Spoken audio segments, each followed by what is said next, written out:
Hello, good morning, Sitaram, and welcome to another program in the series, Addiction and Recovery. I'm your host, as usual, Ram Naresh Dwarika. I'd like to welcome all our brothers and sisters in Trinidad and Tobago, up the Caribbean, and worldwide. All of you who are listening and following the program on the various media platforms. I just want to remind you that this program is being recorded and will be rebroadcast on radio and TV Jagriti at 10 p.m. tonight.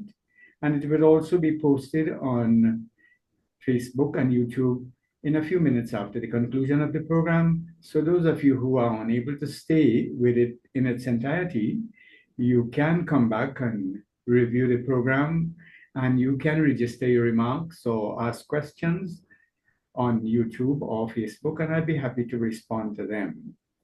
It can also be used as a very valuable link. A lot of people are using the program to send links to people who they believe could benefit from this program, because this is a disease of denial, and a lot of people who suffer with it, your loved ones, siblings, and so on, they're not really ready to admit they have a problem.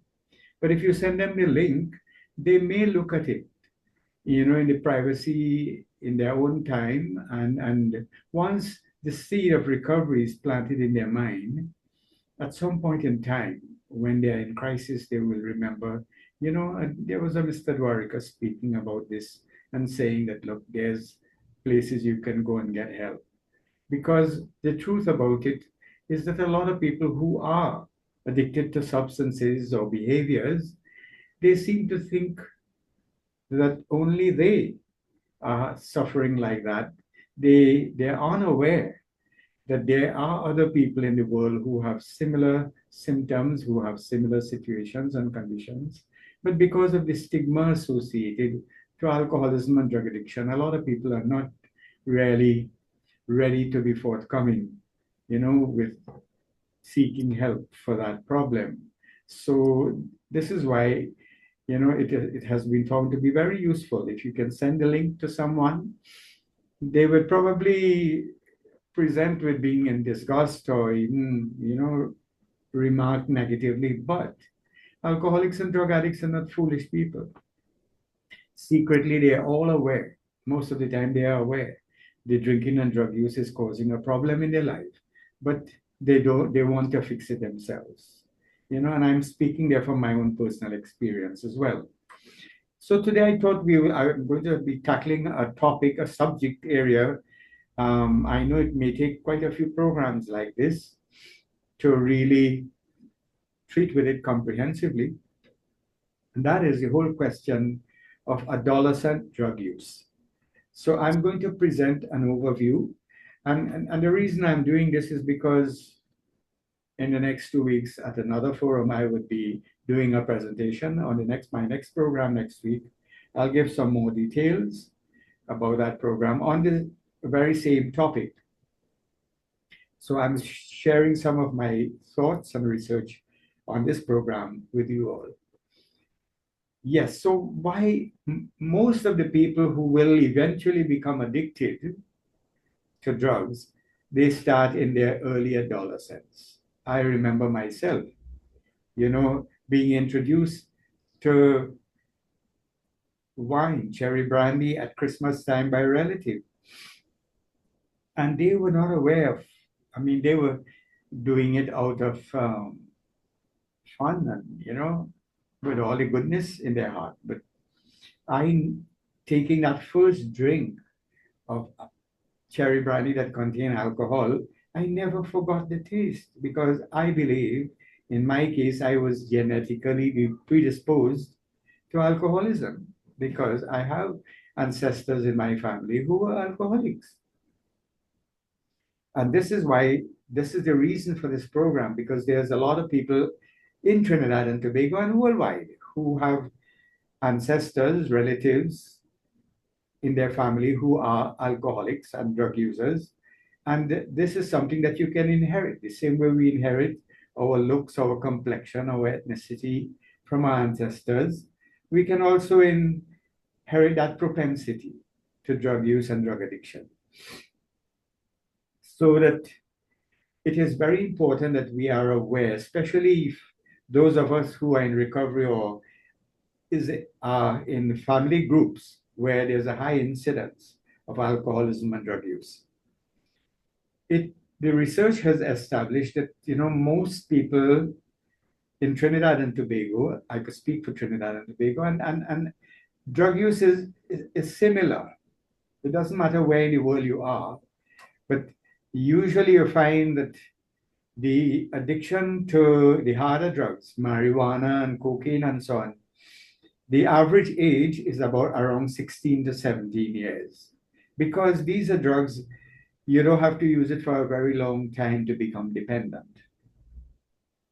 With crack cocaine, as is used in Trinidad, after one use, you can become addicted, you can become dependent. And I will speak about that in future programs. Why? Because, and I could just mention, there's something in our brain, a chemical called dopamine, that makes us feel happy. So if we went to a nice show, we looked at a film, we got complimented, we won the match, we got good grades, and we felt happy, it is because the brain released a little bit of dopamine. When we use alcohol, we force the brain to release dopamine immediately. That is why these psychotropic drugs has a mood altering function. They can change our mood from being depressed and sad, morose, and all of that. After a few drinks, we are bubbly and we are happy and all of that. Albeit it is artificially induced. But cocaine in particular, crack cocaine, when we use crack cocaine the very first time, it has a tendency to release all the dopamine stored in the brain. So if you have never used cocaine, crack cocaine, you will never be able to comprehend, the feeling that produces. And this is why after a single use, a person can become addicted to crack cocaine because they, as addicts, you would hear people saying colloquially sometimes, they're still looking for that head, that first experience. And they will have similar, but not as profound as that first experience. So that this is why a lot of people who use the stronger drugs, marijuana and alcohol and all of that, they tend to become dependent very quickly, very rapidly. It is averaged at around 16 to 17 is the average age for cocaine addiction in Trinidad and Tobago. While the average age for addiction in Trinidad and Tobago for alcohol is around 35. So it takes a long time. A person can be a social drinker for a pretty long time before they cross that imaginary borderline from social drinking into uncontrolled compulsive drinking. And this is why alcoholism is so cunning, baffling, and powerful, because a lot of people would have started alcoholic type drinking even in their teenage years, but they will never accept it to admit it because it is a general feeling that, alcoholics are old people, are derelicts, vagrants. Young people can't be alcoholics because it is not as effective as the other hard drugs. The other hard drugs like cocaine and marijuana can reduce you to vagrancy before you reach 20 if you were introduced to it earlier. While alcohol will take a longer time. A lot of people are alcoholics, but they're still able to manage. They're still able to hang on to the job, support their family.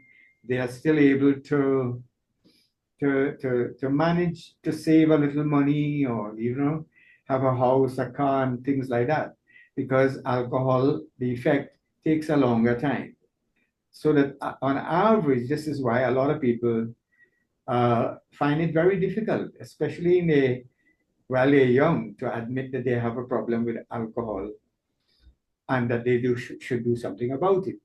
Because just like any other illness, whether it be COVID, whether it be typhoid, whether it be anything, whatever disease, diabetes, hypertension, if you catch it early, even cancer, you can be able to mitigate the circumstance, the condition. You can literally save yourself.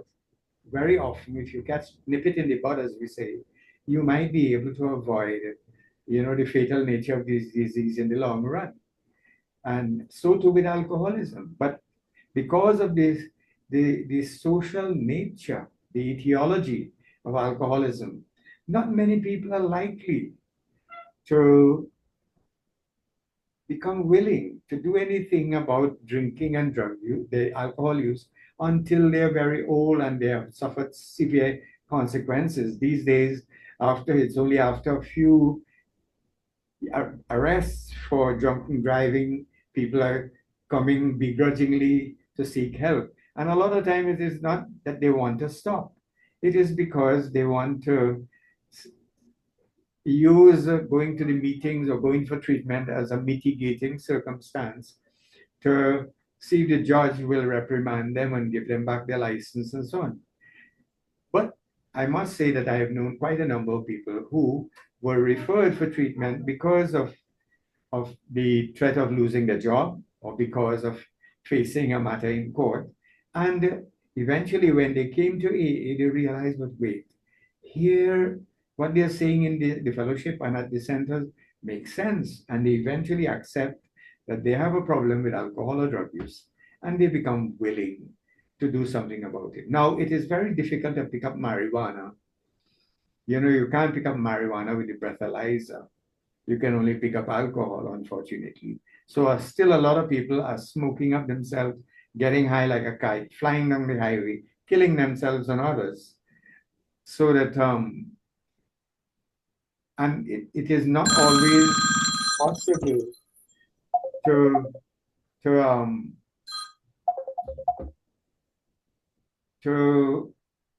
pick up on this. I'm sorry about that. The phone just rang. Nicola, I know he's not aware that I'm doing the program right now. Yeah. So let's see if I can turn off this ringer. Sorry about that. Yeah. So that, again, this is the reason for this program, so that we can educate ourselves and be able to prevent ourselves of 15 or 20 years of literal hell and misery, and don't have to wait until we reach 35, 40, or 50, or 60 and reach to the vagrancy before we decide to do something about our drinking and drug use. Being the director of the Piparo Empowerment Center, I dealt with a lot of people who became homeless because of alcoholism and drug use. And I know none of them started off with the intention of reaching it. They never thought. We always think it will never happen with me. It will happen with everybody else. So I'm speaking to you all listening to this program this morning, those of you who might be using alcohol or other drugs, and those of you who have relatives or siblings who are using alcohol or other drugs, so that you will understand the insidious nature of alcoholism and drug addiction, especially alcoholism, because alcohol is legally available in Trinidad. It is very fashionable. We just came out of Carnival and I spoke about that. Of course, all the research indicates that there's a spike in the use of alcohol over the Carnival period, and not only the alcohol use, but a whole lot of other deviant and unacceptable behaviors, crime and unwanted pregnancies, and you name it. And I know that there's a spate of crime even after the Carnival now in some of the very peaceful areas of the countryside, where people now who have to spend all their money for Carnival, these gang people, and decide they will just go and, prey upon innocent farmers and villagers and all of that. So that Carnival, where crime is concerned, doesn't finish after the Tuesday or Ash Wednesday. The effect of Carnival continues for weeks and months after that. And I'm hoping that the authorities are paying attention to this. But coming back to the whole question of adolescent drug use, this is when it starts, because what is happening in those years, there's so many changes. I've heard often parents saying and teachers saying, it is a time when the hormones hijack, the emotions hijack the intelligence. The hormones hijack the brain when children are preoccupied with their psychosexual development, forming relationships with members of the opposite sex, dealing with disappointment as a result of being jilted, having to deal with infatuation. And then, in addition to that, their body is changing. Their mind is now having to grapple with, making decisions for themselves, and switching from being a child where your parents decided and provided everything for you, to having to now starting to challenge yourself to make decisions, and to getting to make a decision about your identity. Who am I? What is going to happen with me? Will I be able to get the girl that I like, or the boy? Will I be able to provide for them? Can I really match up with, impressing the girls or the boys, getting the clothing or the hairstyle, or all the other thing that goes with it? And in addition to that, the schoolwork, the examination papers, the extracurricular activities, the dance classes and the swimming classes, and you name it. And, parents are sublimating through their children the things that we were deprived of, that we felt if we had the opportunity to get, while we were growing up, we would have excelled. So we sublimate through our children. We try to get them to fill in that void that we now regret, that we fantasize about, and we try to have them do it, become the doctor and the lawyer and the scientist and so on. And sometimes these children are not cut out for some of these things, and they are pressured, besides of the timetable in the school and the CXC and the common entrance, and you name it. All of these things are happening at the same time. And when you add peer pressure to that, then it's chaos, and I in the current context, I am really, really amazed that children still manage to juggle all of these things: their parental expectations, their boyfriend and girlfriend, their school and peer group pressure, their own development and changes that is happening in their body and in their mind, and having to contend with a society in which every way you turn, you are being offered, take a smoke of this, take a drink of that. If you want to get the girl, you drink this brand of this, or you smoke the brand of that. And our children are really, really under pressure. This is really an epidemic, I would say, when it comes to their ability to say no, and be able to manage a drug-free life. So that I'm just setting the scene here, so that parents and caregivers and policymakers will understand what we are asking our children to contend with, in addition to which, what kind of examples we are setting by our own behavior, by our own role modeling. And again, I refer to Carnival. From Kiddies Carnival, we are showing them the road to a large extent irresponsible behavior. And not only the negative side, but we are supporting it from the state come down by spending millions and millions of dollars. Yes, I understand the cultural side of it, and I understand, but if you really look at the social costs, some day we need to sit down and balance this, whether the income derived can really offset the social costs in terms of family life, in terms of the future of our children, in terms of what we are socializing them to accept and to support. So that I know that there's a lot to be discussed here, and you know, we have to take a break at this point, of course, so that we'll take a break, we'll come back, and we'll do a part two in the next segment of this program, speaking about the adolescent drug use, some of the challenges, some of the difficulties, the psychological challenges, the physical challenges that young people have to contend with if they are going to be able to navigate this part of their life without getting enslaved to some form of drug addiction or addiction generally. So we'll stop there. We'll come back in a few minutes and we'll continue this discussion. Hey, Dilip Dinesh Maharaj here, wondering what your week